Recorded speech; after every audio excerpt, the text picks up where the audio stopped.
Naniniwala tayo doon sa kasabihan na habang may buhay, may Pag-asa. habang may buhay, may Pag-asa. habang may buhay, may Pag-asa. pagsubok. Dahil tayo katiwala ng Diyos, binibigyan din niya tayo ng iba't ibang klase ng pagsubok.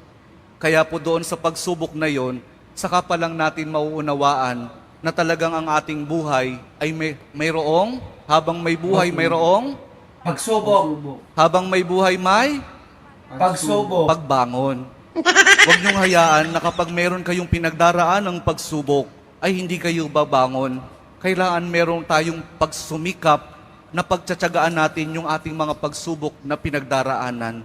At kapag merong pagsubok at merong pagbangon, saka pa lang natin mauunawaan na talagang ang ating buhay, na habang may buhay, may Pagbangon. habang may buhay, may Pagbangon. pag-ibig. Ang pag-ibig na nagmumula kay Jesus lamang sa ating mahal na poong Jesus Nazareno. Dahil doon, kapag naunawaan natin itong mga bagay na ito, na habang may buhay, may pagsubok, may pagbangon at may pag-ibig na nagmumula lamang kay Jesus, saka pa lang natin mauunawaan at matatanggap na talagang habang may buhay, may